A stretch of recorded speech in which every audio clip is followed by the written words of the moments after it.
अभी देखिए कोरोना के कारण क्लास नहीं लग रही है, इसीलिए हम सोचे आपके लिए क्लास 12th की हिस्ट्री की टॉपिक वाइज अगर कवर हो सके तो वीडियो बना दें, ताकि आपका जो बोर्ड एग्जाम है वो सफल हो सके और आप अपने बोर्ड एग्जाम में अच्छे नंबर ला सकें। तो दोस्तों, क्या आप क्लास 12th के स्टूडेंट हैं और आप एमपीपीएससी या फिर यूपीएससी में क्लास 12th की एनसीईआरटी पढ़ना चाहते हैं? तो दोस्तों, ये वीडियो आपके ही लिए है, क्योंकि मैं इस लेक्चर में कवर करने वाला हूं क्लास 12th की भारतीय इतिहास के भाग 1 के जो एनसीईआरटी की जो पुस्तक है उसके बारे में आज हम कवर करने वाले हैं। एक टू एक वन, मतलब कि 1/1 A to Z लेक्चर होंगे। जितने भी इसमें लेक्चर हैं भाग 1 में, भाग 2 में, भाग 3 में डेली के लेक्चर होंगे। और हमारा वीडियो जो है आपको डेली 12 बजे मिल जाया करेगा डेली को, इसलिए आप हमारे सभी वीडियो को देखिएगा। और इस वीडियो में आज हम बात करेंगे जो इसके भाग 1 का पहला अध्याय ईंट और मनके के बारे में। तो चलिए वीडियो को बिना किसी देरी के शुरू कर लेते हैं। और यदि आप 12th के स्टूडेंट हैं तो आपके लिए ये वीडियो बहुत ही इम्पोर्टेंट होने वाली है, क्योंकि हम इसमें आपकी पूरी हिस्ट्री कवर कराएंगे और आपको गारंटी दिलाते हैं कि अगर आप इस वीडियो को पूरी तरह से देख लेंगे तो आपको हिस्ट्री का हर एक टॉपिक समझ में आ जाएगा। तो चलिए आज हम बात कर लेते हैं विषय भाग 1 के विषय 1 के बारे में। भाग 1 के विषय 1 के ईंट तथा मनके तथा अस्थियों के बारे में, हड़प्पा सभ्यता के बारे में। तो चलिए आज हम बात कर लेते हैं हड़प्पा सभ्यता के बारे में। इसका नाम है ईंट, मनके तथा अस्थियां। ईंट, मनके तथा अस्थियां, ये हुआ ईंट, मनके तथा अस्थियां। आज हम इसी के बारे में बात करेंगे। और ये जो टॉपिक है ये अध्याय का नाम है, लेकिन ये जो आता है किस में आता है? हड़प्पा सभ्यता में आता है। किस में आता है? हड़प्पा सभ्यता में आता है। ये किस टॉपिक में आता है? हड़प्पा सभ्यता में आता है। तो हम बात करेंगे हड़प्पा सभ्यता क्या है। तो हड़प्पा सभ्यता के बारे में कुछ 2 लाइनें हम बात कर लेते हैं कि सिंधु घाटी सभ्यता को हड़प्पा संस्कृति भी कहा जाता है, क्योंकि सिंधु घाटी सभ्यता को सिंधु घाटी सभ्यता को हड़प्पा सभ्यता भी कहा जाता है। हड़प्पा सभ्यता भी कहा जाता है। तो हड़प्पा सभ्यता का एक और नाम क्या है? सिंधु घाटी सभ्यता। यानी सिंधु घाटी सभ्यता को हड़प्पा सभ्यता भी कहा जाता है। और पुरातात्विक संस्कृति शब्द का प्रयोग पुरावस्तुओं के ऐसे समूह के लिए करते हैं जो एक विशिष्ट शैली के होते हैं। आप यहाँ ध्यान दीजिएगा, हम बात कर रहे हैं हड़प्पा सभ्यता के बारे में। तो सिंधु घाटी सभ्यता को हड़प्पा सभ्यता के नाम से जाना जाता है। यहाँ लिखा है कि सिंधु घाटी सभ्यता को हड़प्पा सभ्यता के नाम से भी जाना जाता है। पुरातात्विक संस्कृति शब्द का प्रयोग पुरावस्तुओं के ऐसे समूह के लिए करते हैं जो एक विशिष्ट शैली के होते हैं और सामान्यतः एक साथ एक विशेष भौगोलिक क्षेत्र तथा कालखंड से संबंध पाए जाते हैं। और हड़प्पा सभ्यता के संदर्भ में इन विशिष्ट पुरावस्तुओं में मुहरे, मनके, बांट, पत्थर के फलक और पकी हुई ईंटें सम्मिलित हैं। मतलब अगर हम बात करें तो हड़प्पा सभ्यता से मुहरे, मतलब कि मुहरे, अगर हम बात करें हड़प्पा सभ्यता से मुहरे, मनके, पकी हुई मुहरे, मनके, पकी हुई ईंटें ये प्राप्त हुई हैं। कहाँ से? हड़प्पा सभ्यता से।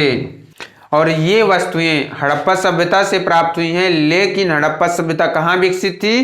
तो ये वस्तुएं अफगानिस्तान, जम्मू कश्मीर, बलूचिस्तान, वर्तमान में पाकिस्तान, गुजरात जैसे क्षेत्रों से मिली हैं और एक दूसरे से लंबी दूरी पर हैं। मतलब कि अगर हम बात करें तो जो हड़प्पा सभ्यता है वो बहुत ही बड़े क्षेत्र में फैली हुई थी। बड़े क्षेत्र की बात करें तो यहाँ से ये अफगानिस्तान, जम्मू कश्मीर, भारत में जम्मू कश्मीर, पाकिस्तान में बलूचिस्तान और अगर आप देखिए अफगानिस्तान में, जम्मू कश्मीर में, बलूचिस्तान में और गुजरात में ये जो हड़प्पा सभ्यता है इसका जो विकास हुआ है कहाँ कहाँ हुआ था? अफगानिस्तान में इसके कुछ खोज प्राप्त हुई है, जम्मू कश्मीर में इसके कुछ अंश प्राप्त हुए हैं, बलूचिस्तान और गुजरात में इसके जो कुछ अंश हैं वो प्राप्त हुए हैं। अगर इसके नामकरण की बात करें तो इस सभ्यता का नामकरण हड़प्पा नामक स्थान जहां यह संस्कृति पहली बार खोजी गई थी उसी के नाम पर किया गया है। जो इसका नामकरण है वो हड़प्पा सभ्यता के नामक स्थान ठीक है, इस सभ्यता का नामकरण हड़प्पा नामक स्थान जहां यह संस्कृति पहली बार खोजी गई थी के नाम पर किया गया है और इसका जो काल निर्धारण है वो 2600 और 1900 ईसा पूर्व के बीच किया गया है। अगर हम इसके काल निर्धारण की बात करें तो यह 2600 से लेकर 1900 ईसा पूर्व के मध्य किया गया है। ईसा पूर्व के मध्य इसका जो है काल निर्धारण किया गया। अगर समय की बात करें तो हड़प्पा सभ्यता का जो समय है वो 2600 से लेकर 1900 ईसा पूर्व के बीच में है। ठीक है, और इस क्षेत्र में इस सभ्यता से पहले और बाद में भी संस्कृतियां अस्तित्व में आई जिन्हें क्रमशः आरंभिक तथा परवर्ती हड़प्पा सभ्यता कहते हैं। तो चलिए हम शुरू कर लेते हैं अध्याय को। अब डिटेलिंग बाई पढ़ लेते हैं अध्याय को। ठीक है, अब इसको हम पढ़ेंगे आरंभ से। कहाँ से पढ़ेंगे? आरंभ से। तो आपको हड़प्पा सभ्यता से कुछ बेसिक डिटेल प्राप्त हो गई होगी कि जैसे सिंधु घाटी सभ्यता को हड़प्पा सभ्यता भी कहा जाता है और इससे मुहरे मन के पकी हुई ईंटें प्राप्त हुई हैं और 2600 ईसा पूर्व से 1900 ईसा पूर्व के मध्य इसका जो है काल निर्धारण किया गया है और जो इसका विकास हुआ है वो अफगानिस्तान, जम्मू कश्मीर, बलूचिस्तान और गुजरात में हुआ है। अब हम आरंभ कर लेते हैं। तो इसका जो पहला पॉइंट है, अब हम देखिए ईंट, मनके और अस्थियों को समझने के लिए पहले हम पॉइंट बाय चलेंगे। तो इसका जो आरंभ कैसे हुआ, तो इसका जो आरंभ है इसके बारे में हम बात कर लेते हैं। तो इसके आरंभ के लिए आप यहाँ समझ सकते हैं कि इस क्षेत्र में विकसित हड़प्पा से पहले भी कई संस्कृतियां अस्तित्व में थी। मतलब कि हड़प्पा सभ्यता को खोज जाने से पहले भी कई संस्कृतियां उपलब्ध थी लेकिन उनकी खोज नहीं हो पाई है। ये संस्कृतियां अपनी विशिष्ट मृदुभांड शैली से संबंधित थी तथा इनके संदर्भ में हमें कृषि, पशुपालन तथा कुछ शिल्पकार के साक्ष्य भी मिलते हैं। मतलब कि जो ये संस्कृतियां हैं अपनी मृदुभांड शैली के कारण विकसित थी और इनके संदर्भ में, मतलब इनके संदर्भ में कृषि, पशुपालन तथा कुछ शिल्पकारी के साक्ष्य भी प्राप्त होते हैं। और ये बस्तियां आमतौर पर छोटी हुआ करती थी। मतलब जैसे जो हड़प्पा सभ्यता है, जो हड़प्पा सभ्यता है वो देखिए गुजरात, बलूचिस्तान, अफगानिस्तान ऐसे ऐसे बड़े बड़े क्षेत्रों में और बड़ी बड़ी दूरी क्षेत्रों में फैला हुआ था। लेकिन जो हड़प्पा सभ्यता से पहली जो बस्ती थी, जो संस्कृति थी वो बहुत ही छोटे छोटे कस्बों में, छोटी छोटी झुग्गियों में रहा करते थे। अब हड़प्पा सभ्यता का जो आरंभ तो हो गया लेकिन ये निर्वाह कैसे किया करते थे, तो अब हम बात कर लेते हैं इनके निर्वाह के तरीके, यानी दूसरा पॉइंट के बारे में जो आपके किताब में मेंशन किया गया है। आप पेज नंबर 2 में देख सकते हैं निर्वाह के तरीके। यदि आपके पास इस तरह की बुक है तो आप उसे खोलकर भी पढ़ सकते हैं और हम जैसे जैसे बताते जाते हैं आप अपने किताब में भी आप देखते जाइएगा। तो आपको हमारे इसके बाद लेक्चर देखने के साथ साथ आपको अगर आप किताब से भी पढ़ेंगे तो आपको ज़्यादा मेंशन से अच्छे से समझ में आ जाएगा। यदि आपको फिर भी कोई डाउट होता है तो प्लीज़ हमें कमेंट बॉक्स में कमेंट करके बताइएगा। हम पूरी कोशिश करेंगे कि आपका जो समाधान, आपकी जो समस्या है उसका समाधान कर सकें। अगर हम बात करें इनके निर्वाह के तरीकों के बारे में, मतलब अगर हम बात करें इसके निर्वाह के बारे में तो जो विकसित हड़प्पा संस्कृति ऐसे इलाकों में पनपी, मतलब ऐसे इलाकों में बसी जहां पहले से ही अविकसित है, मतलब अविकसित हड़प्पा संस्कृति साक्ष्य में थी, मतलब उपलक्ष्य में थी। और इन संस्कृतियों में कई तत्व जिनमें निर्वाह के तरीके शामिल है समान थे। मतलब कि जो अभी हड़प्पा संस्कृति विकसित हुई है उसके पहले एक और संस्कृति थी और दोनों संस्कृतियों में जो निर्वाह के तरीके थे वो कुछ हद तक समान थे, ये बताया गया है। हड़प्पा सभ्यता के जो निवासी थे कई प्रकार के पेड़ पौधों से प्राप्त उत्पाद और जानवरों, जिनमें मछली भी शामिल थी, से प्राप्त भोजन करते थे। मतलब अगर इनके भोजन की बात करें तो ये निर्वाह के तरीकों में भोजन की अगर हम बात करें तो ये भोजन के रूप में मछली इस्तेमाल किया करते थे। आप इसे नोट कर सकते हैं कि इनके निर्वाह के तरीके में भोजन में मछली रहा करती थी, ठीक है। और जले अनाज के दानों तथा बीजों की खोज से पुरातात्विक आहार संबंधी आदतों के विषय में भी जानकारी प्राप्त करने में सफल हो पाए हैं। इनका अध्ययन पुरा वनस्पतिज्ञ करते हैं, जो प्राचीन वनस्पति के अध्ययन के विशेषज्ञ होते हैं। मतलब कि जो हड़प्पा संस्कृति के जो लोग हैं वो कौन से भोजन किया करते थे, कैसे रहा करते थे, जो उनकी खोज है, जो उनकी खोज कौन किया करता है, प्राचीन वनस्पति के अध्ययन के विशेषज्ञ किया करते हैं। हड़प्पा स्थलों से मिले अनाज के दानों में से अगर आप इसमें मेंशन करना चाहते हैं तो यहाँ से लिख सकते हैं कि अनाज के दानों में से गेहूं, जौ, दाल,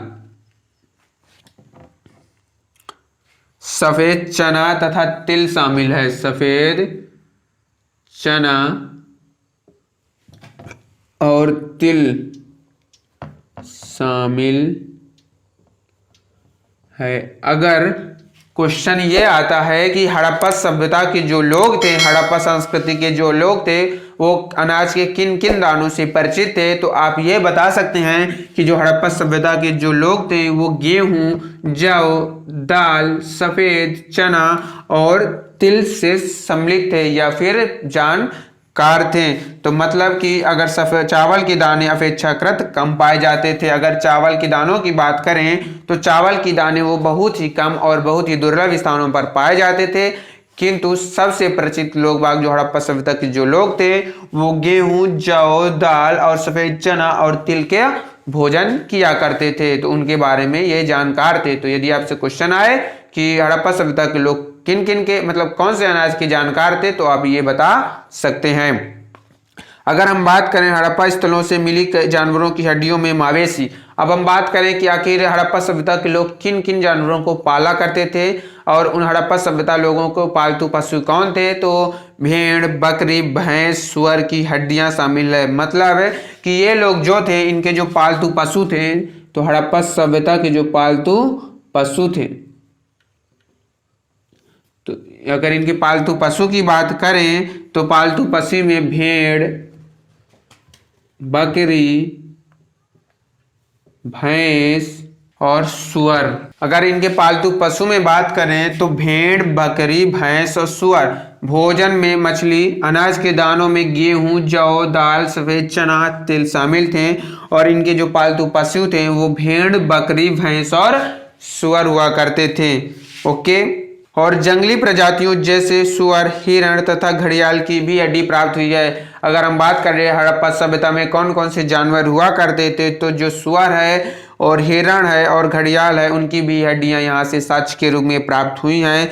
हम ये नहीं जान पाए कि हड़प्पा निवासी स्वयं इन जानवरों का शिकार करते थे अथवा अन्य अखेटक समुदायों से इनका मांस प्राप्त करते थे। मछली तथा पक्षियों की हड्डियां भी मिली हैं। अगर तो आप यहाँ से क्लियर है। अगर अब हम बात कर ले इनके कृषि प्रौद्योगिकी के बारे में कि आखिर जब ये गेहूं, जौ, दाल, सफेद चना कहाँ से उगाते थे और कैसे उगाते थे, क्या अभी वर्तमान जैसी खेती करते थे या फिर हड़प्पा सभ्यता में कुछ और ही प्रकार से खेती हुआ करती थी। इसीलिए अब हम बात करने वाले इनके कृषि प्रौद्योगिकी के बारे में। तो कृषि प्रौद्योगिकी इनकी समझ सकते हैं आप सभी। निर्वाह के जीवन के साथ साथ कृषि प्रौद्योगिकी भी आती है, इसलिए हम 2.1 कहेंगे, इसको तीसरा नहीं बोलेंगे क्योंकि निर्वाह के जीवन में भी कृषि प्रौद्योगिकी आती है। अब हम बात कर लेते हैं कृषि प्रौद्योगिकी के बारे में।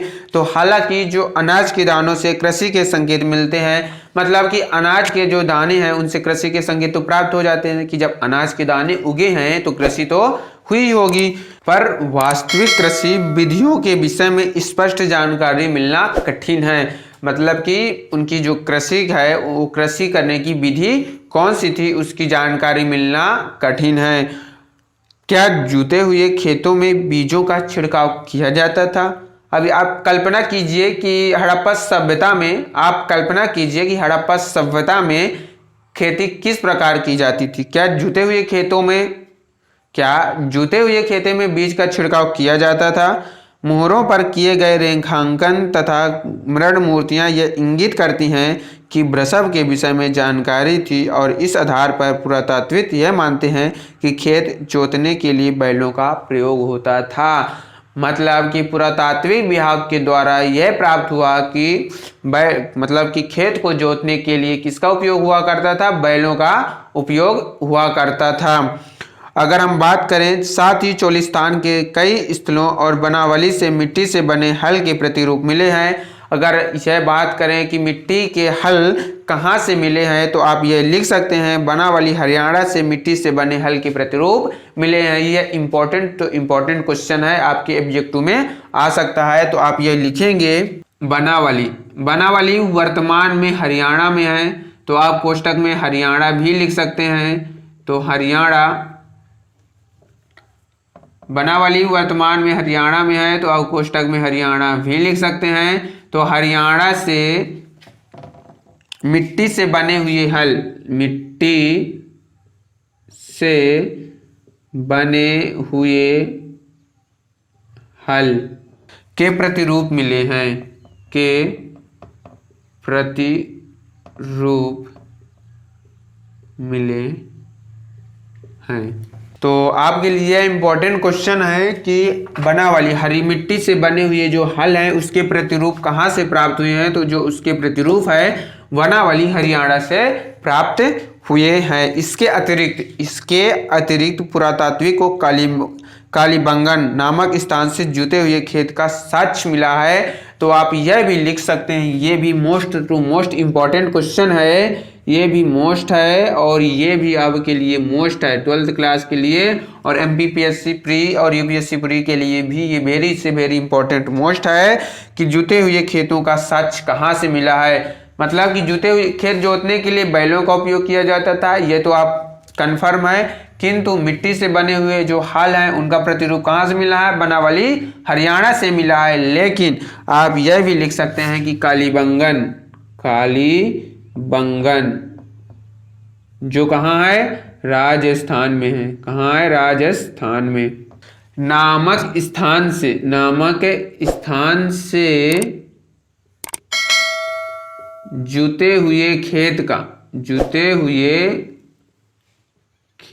का साक्ष्य मिला है।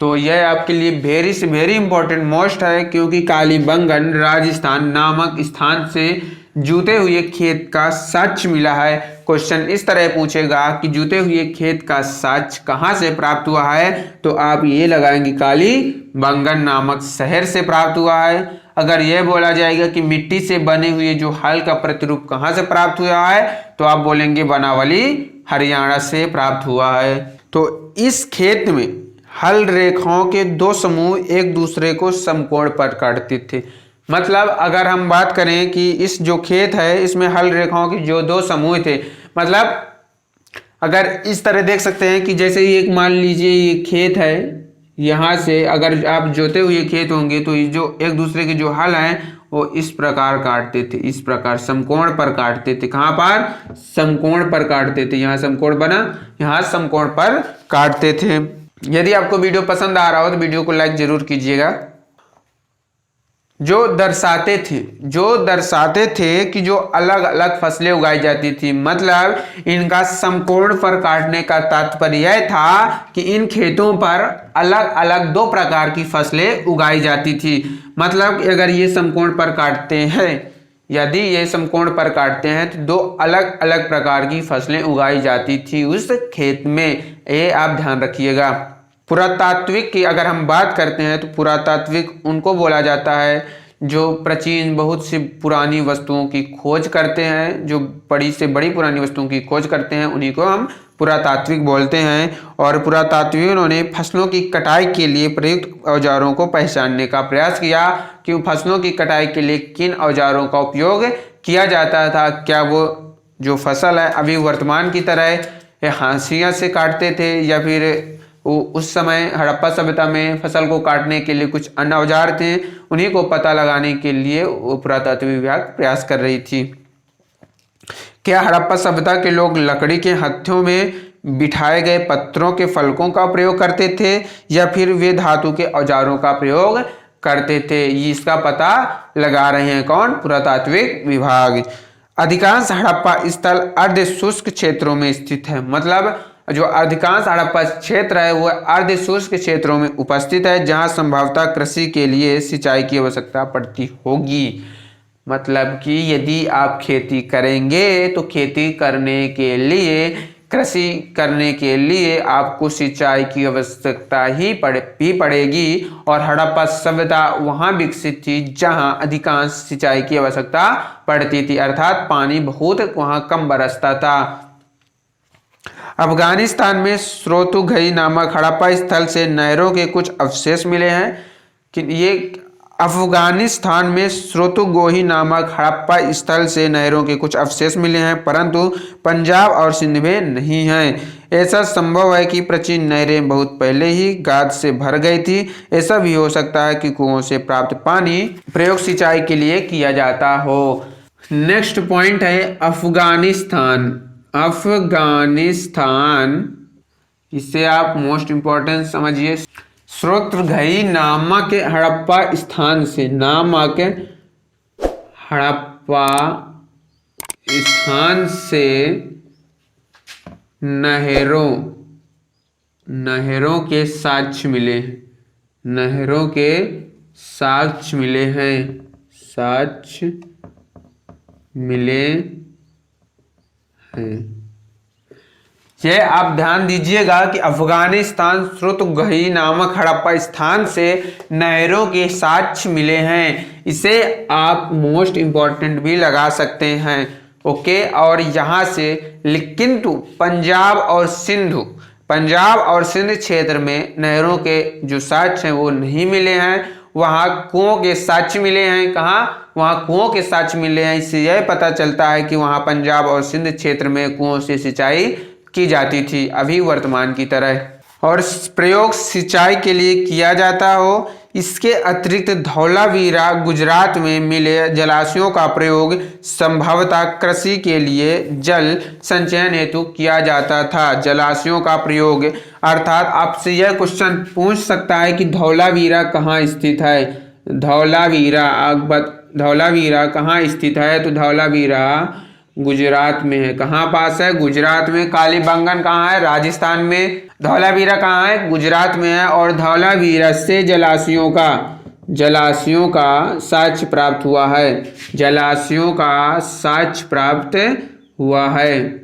तो धौलावीरा से जलाशयों का साक्ष्य प्राप्त हुआ है। तो हमारा लेक्चर यहीं पर समाप्त होता है। हम वीडियो को बहुत बड़ा नहीं करना चाहते, इसीलिए इस वीडियो को हम यही अंत करना चाहेंगे। और हमारा जो कल नेक्स्ट टॉपिक है वो नेक्स्ट टॉपिक होगा मोहनजोदड़ो के आगे से। तो हम कल के टॉपिक में पढ़ने वाले हैं मोहनजोदड़ो। यदि आप मोहनजोदड़ो को पढ़ना चाहते हैं और इस लेक्चर को कंटिन्यू करना चाहते हैं तो हमारे चैनल को सब्सक्राइब कर बेल आइकन को प्रेस कीजिएगा, और हमारी डेली जो क्लास होगी वो 12 बजे आपके पास उपलब्ध हो जाएगी। तो आप 12 बजे हमारी डेली क्लास को देख सकते हैं। दोस्तों, जितना हम डेली को पढ़ाते जाते हैं उतना आप कवर करते जाइएगा, आपको ज़्यादा बोझ नहीं पड़ेगा। क्योंकि अभी देखिए कोरोना के कारण क्लास नहीं लग रही है, इसीलिए हम सोचे आपके लिए क्लास 12th की हिस्ट्री की टॉपिक वाइज अगर कवर हो सके तो वीडियो बना दें, ताकि आपका जो बोर्ड एग्ज़ाम है वो सफल हो सके और आप अपने बोर्ड एग्ज़ाम में अच्छे नंबर ला सकें। तो इसलिए दोस्तों, आप वीडियो को डेली से डेली देखिएगा और डेली को डेली कवर करते जाइएगा। हम आपको आज तो पहली क्लास थी, इसलिए आज हम आपको होमवर्क कोई नहीं दे रहे हैं। आपके पास हम इतना कहना चाहते हैं कि आप जो हम कल बताने वाले हैं उसे आप ज़रूर एक बार पढ़कर आइएगा, ताकि आपको अच्छे से समझ में आ जाए। और हम कल से आपको होमवर्क के क्वेश्चन भी दिया करेंगे, तो इसीलिए आप बिना देखे उन क्वेश्चन को आप कमेंट बॉक्स में कमेंट कर दीजिएगा। अभी हमारे 1000 सब्सक्राइबर नहीं हुए हैं, इसलिए अभी हम लाइव क्लास नहीं कर सकते। जैसे ही हमारे 1000 सब्सक्राइबर कंप्लीट हो जाते हैं तो हम आपको लाइव क्लास पढ़ाया करेंगे, जिससे आप हमें लाइव कमेंट करके क्वेश्चन आंसर पूछ सकते हैं। इसलिए हम आपसे माफ़ी चाहते हैं कि आपको हम क्लास लाइव नहीं पढ़ा सकते। जय हिंद, जय भारत। मिलते हैं कल की वीडियो में। Thanks for watching this video.